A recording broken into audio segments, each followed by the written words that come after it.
Well, hello everybody and welcome to another episode of the Urge Artifacts. Today we are going to be going over the Red Book of Westmarch. Now this is a movie prop from the Lord of the Rings series, and in universe it is the book that Bilbo Baggins wrote to chronicle his events in The Hobbit, and that Frodo took over for his events in the Lord of the Rings, and then ultimately Samwise completed at the conclusion of the Lord of the Rings and heading into the Fourth Age. Now, here is the book in the package, and here's the book out of the package. Now, you might say, oh, it looks like it's still in the box, but actually the box is part of this movie prop, and it's really cool too, and I'm going to show you why in a minute. Now, being a big Lord of the Rings fan, and in previous videos going over other props, weapon replicas, and books, the Red Book of Westmarch was something I always wanted to get, and in my research, Magnoli Props seems to be the top level one, and they had recently released their new version of the Red Book for pre-order, and I actually got it in the mail from New Zealand a couple months ago, but I just hadn't had the time to open it up and film the video. So what we will do today is we will basically do an entire overview of this book, not necessarily page by page, but it will be in detail. So if you guys are interested in getting this updated Magnoli prop of the Red Book, hopefully that will help you. So let's not waste any more time and let's get into it. So as I referenced before, this looks like a box that the actual book just comes in, and I almost took it out and I noticed this is actually like an on-set box that Peter Jackson must have used while filming The Lord of the Rings. You can see, handled with care, contains a hero prop, but on the back it actually has a prop sign out, and it shows the date, and you can see 99, 2000s when the movie's being filmed.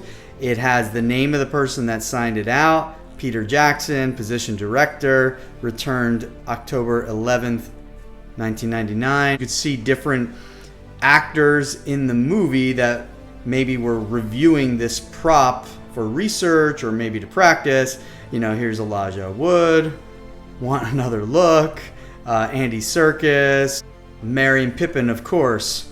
So this is just like a nice little way to store the book, and I like that touch of having the on-site kind of replication of the box. Now, in opening up, here is the actual book itself.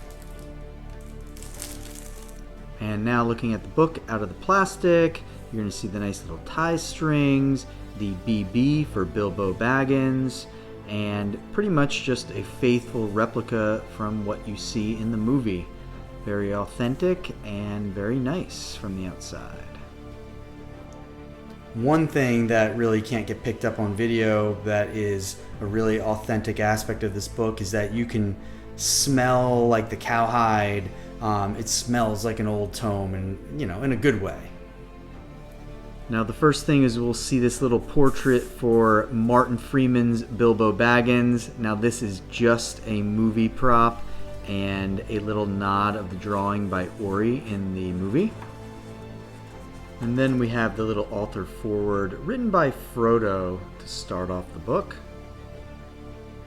And then the classic title page with Bilbo's There and Back Again and Frodo's The Lord of the Rings, and they're two different fonts. And then the classic first chapter concerning hobbits. And then this whole next section is all going to be Bilbo's account. We'll get used to his font as he writes here. Here's the map of the Lonely Mountain, Thorin's map that he brings to the meeting. And then as we go along, we're just going to continue to get Bilbo's kind of diary of this as he kind of starts talking about it. More notes from, you know, Thorin's visit to his home and Gandalf, And then we go and we're going to get this nice map of the Shire. And it's really cool to see these in the Red Book because we see them in the actual versions of The Hobbit and The Lord of the Rings that we read. Then we have the bigger version of where we see outside of the Shire all the way until we see Rivendell. There's the pictures of Orcrist and Glamdring with the troll, and he does note in there how he gets Sting. He doesn't call it Sting at that point, but he does get it. And then Bilbo's part continues to the meeting with Elrond, where he goes over the moon letters and the riddle that's on the map. And this just goes on essentially for Bilbo's entire diary tale of The Hobbit. And there's a lot of cool little notes throughout. I love the little notes that are like scribbled on the side and stuff like that. But we won't go through it all, but it is just like a diary version of The Hobbit. And it's really cool to see the insight. You know, we have the Battle of Five Armies all the way to the end where they defeat Smaug and get back to Bag End. And then it ends up starting with Frodo's Lord of the Rings, and then you see the font switched. So really cool first section and really good lead in into the Lord of the Rings. So then we get right into Frodo's beginning of the Lord of the Rings, starting with Gandalf's visit and kind of like that discovery of what the One Ring is and the writing in the fire and so forth. One of the cool things that I like here is not only is there different like texts that Bilbo and Frodo write in, but they write differently with Bilbo's kind of paragraphs being much longer and his font being smaller. Pretty cool to see.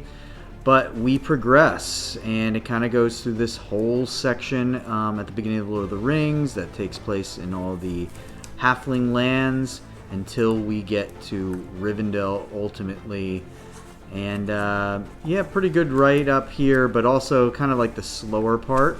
I like when we get to Rivendell and we start to see his drawings on Narsil and so forth. The prop replica really has this nice authenticness about it with the water stains and so forth. Makes you feel good as you're flipping through the pages. We see some of the replicas. I have the horn, I have Anduril. Really nice to see those pictures there. And just really good as they get to the Council of Elrond and so forth. There's some more water stains right there that just make it feel like this book was just really from that time in the Lord of the Rings. And then as we keep going, we're going to see Frodo's entire account.